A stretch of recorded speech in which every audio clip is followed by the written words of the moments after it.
আমাদের জাতীয় নাগরিক পার্টির সাথে ডক্টর মোহাম্মদ ইউনূসের আজকে একটি বৈঠক হয়েছে এবং উনি বিভিন্ন রাজনৈতিক দলের সাথে বসছেন। সেই ধারাবাহিকতায় জাতীয় নাগরিক পার্টির সাথেও আজকের এই আলোচনা।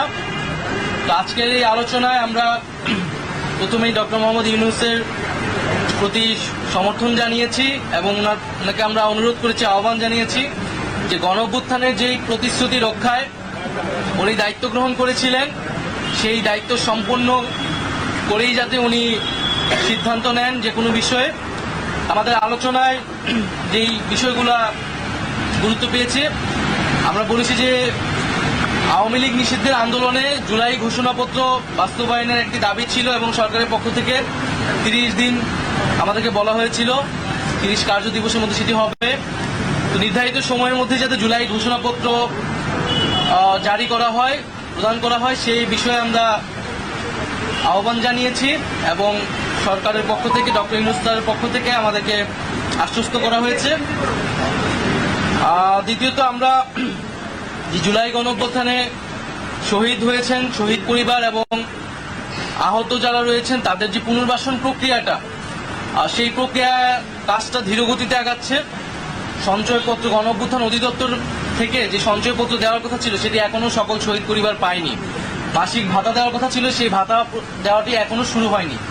আমরা বলেছি যাতে দ্রুত সময়ের মধ্যেই প্রতিশ্রুতিগত সকল যে দাবি, আর্থিক সহায়তা সহ পুনর্বাসনের সেই বিষয়টি যাতে নিশ্চিত করা হয়।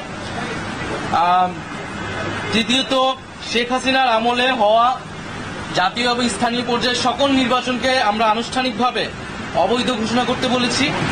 কারণ সেই সময়টা শেখ হাসিনা একটা ফ্যাসিবাদী শাসন ব্যবস্থায় ইলেকশন করেছিল এবং মানুষের ভোটাধিকার হরণ করেছিল।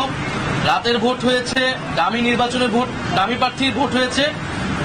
ফলে সেই নির্বাচনগুলো নিয়ে প্রশ্ন রয়েছে এবং এই নির্বাচনগুলোকে সেই সময়ের বিরোধী রাজনৈতিক দলগুলোও বিভিন্ন সময় প্রত্যাখ্যান করেছে। ফলে আমরা মনে করি যে সেই নির্বাচনগুলো থেকে আবার সেই নির্বাচনগুলোকে আবার আদালতে নিয়ে যে এক ধরনের পরিস্থিতি তৈরি করা হচ্ছে।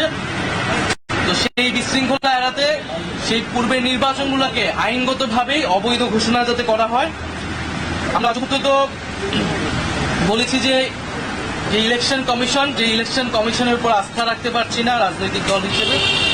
সেই ইলেকশন কমিশন পুনর্গঠন করে যাতে স্থানীয় সরকার নির্বাচনের দ্রুত আয়োজন করা হয়।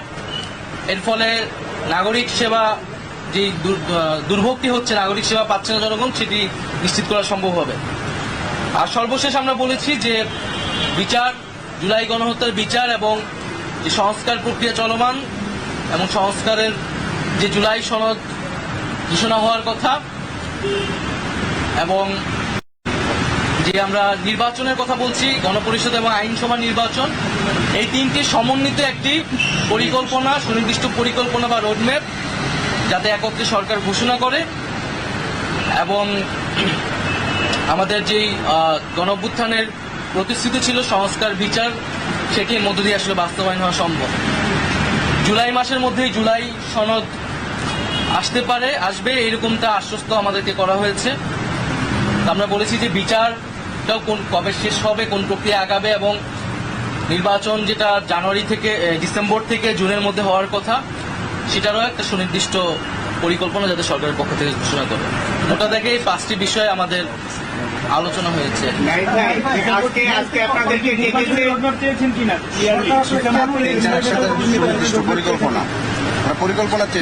আমরা একই সাথে সমন্বিতভাবে 3টা বিষয়ের একত্রে একটা রোডম্যাপ চেয়েছি পরিকল্পনা, যেখানে জুলাই গণহত্যার বিচার, সংস্কার বা জুলাই সনদ এবং আমরা যে গণপরিষদ এবং আইনসভা নির্বাচন যাচ্ছি সেটি সমন্বিত পরিকল্পনা।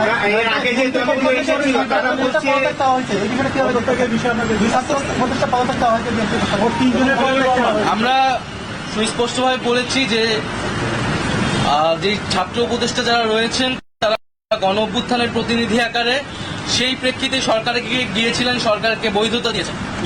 ফলে তাদের সাথে কোনো রাজনৈতিক দলের বা এনসিপির সম্পর্ক নাই, সেটা আমরা আজকে সকালের বক্তব্য আমাদের পরিষ্কার করেছি।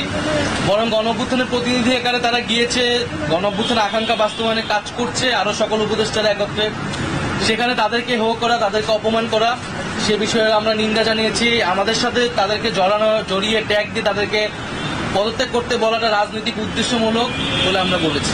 নাইক ভাই, আজকে আপনাদেরকে ডাকার কারণ হচ্ছে যে প্রধান উপদেষ্টার পদত্যাগ ইস্যুকে কেন্দ্র করে রাজনৈতিক দলগুলোকে আজকে ডেকেছে বা আপনারা এসেছেন। তো এই বিষয়ে আপনাদের অবস্থান কি? এছাড়া জাতীয় নির্বাচনের বিষয়ে অন্য দলগুলো বেশি আগ্রহী, সেটাতে আপনাদের অবস্থান কি? আমরা বলেছি যে উনি যাতে দায়িত্বে থাকেন, দায়িত্বে থেকে রাজনৈতিকভাবে আলোচনার মাধ্যমে সকল পক্ষের সকল সমস্যার সমাধান করেন। কোনো রাজনৈতিক দল নয়, বরং জনগণ এবং যে গণ অভ্যুত্থানকারী ছাত্র জনতা, তাদের আহ্বানেই তিনি দায়িত্বে এসেছেন এবং তাদের আকাঙ্ক্ষা বাস্তবায়নের জন্যই তিনি আসলে কমিটেড। কোনো রাজনৈতিক দলের প্রতি উনি কমিটেড নয়। এই বিষয়টা যাতে উনি বিবেচনা করেন যে কোনো সিদ্ধান্তের ক্ষেত্রে।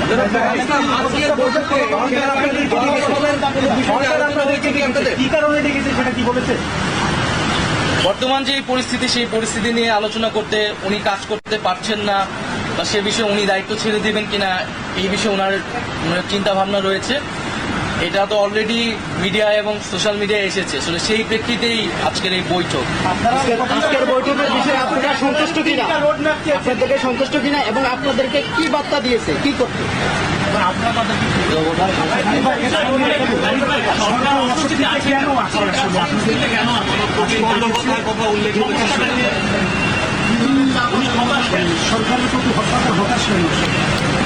সরকার বা ডক্টর মোহাম্মদ ইউনূস হতাশা ব্যক্ত করেছেন, কারণ হচ্ছে যেই প্রতিশ্রুতি নিয়ে উনি দায়িত্বে এসেছেন এবং সেই সময় আমরা যেহেতু আন্দোলনের প্রতিনিধি ছিলাম, আমরাই ওনাকে আহ্বান করেছিলাম গণ অভ্যুত্থান পরবর্তীতে একটা নতুন বাংলাদেশ গঠনের জন্য। এবং শুধু ডক্টর মোহাম্মদ ইউনূস বা এই সরকার নয়, সেই সময় যারা আমরা আন্দোলন করেছিলাম, বিরোধী ফ্যাসিবাদ বিরোধী রাজনৈতিক দলের নেতৃবৃন্দ সকলেই কিন্তু সেই প্রতিশ্রুতি জনগণের কাছে ব্যক্ত করেছিল যে একটা নতুন বাংলাদেশ এবং সেটি সংস্কারের মধ্য দিয়ে এই নতুন বাংলাদেশ পাওয়া সম্ভব। সেই নতুন বাংলাদেশের প্রতিশ্রুতি থেকে কোনো পক্ষ সরে আসছে বলে ডক্টর মোহাম্মদ ইউনূসের মনে হচ্ছে এবং ওনাকে চাপ প্রয়োগ করে বিভিন্ন দাবি আদায়ের চেষ্টা চলছে। এর ফলে আসলে এইভাবে ওনার পক্ষে কাজ করা সম্ভব নয় এবং সংস্কার বা পরিবর্তন আনা সম্ভব নয়।